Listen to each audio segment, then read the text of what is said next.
Hi folks, hope you're doing well today.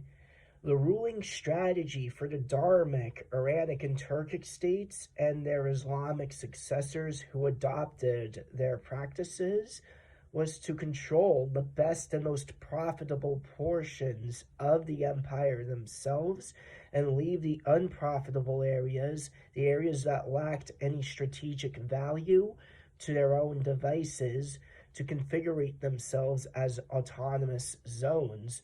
You see these historical maps of the Safavids, Seljuk, Ottoman, Mughal, Durrani, etc., states.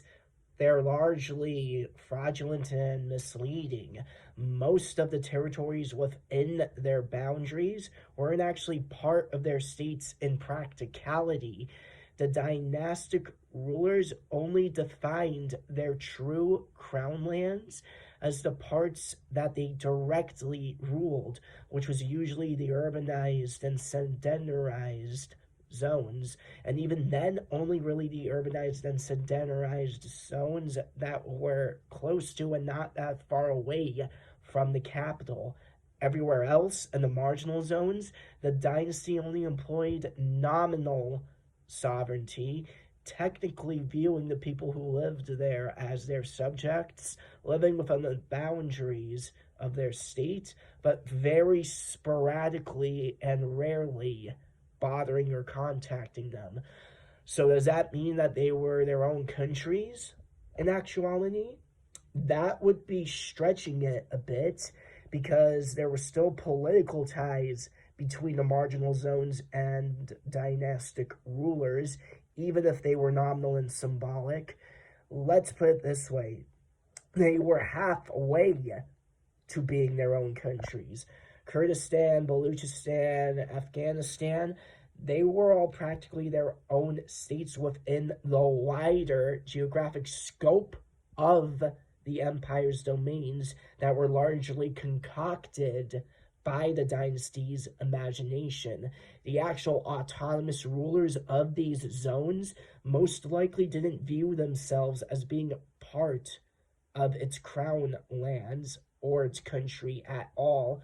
There wouldn't have been any shared sense of patriotism between them and the rest of the population, if you catch my drift. Not only were the Kurds, Pashtuns, Lors, and other nomadic elements within the state never ruled directly until very recently, they weren't even subject to the same style of government that the people who lived in the irrigated plains and valleys were, just to give you an example.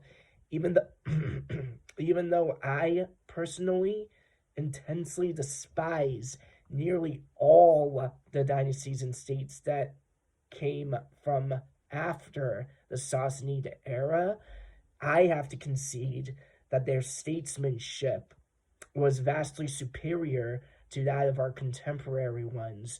The rulers of the Turco-Persianate states of West Asia understood very intelligently and very pragmatically that there's no one-size-fits-all approach to the governing of all of your domains. The Dharmic Iranic states thought the same way that they did.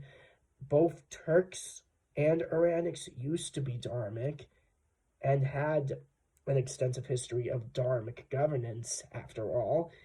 If only today's rulers of their regions adopted the same approach.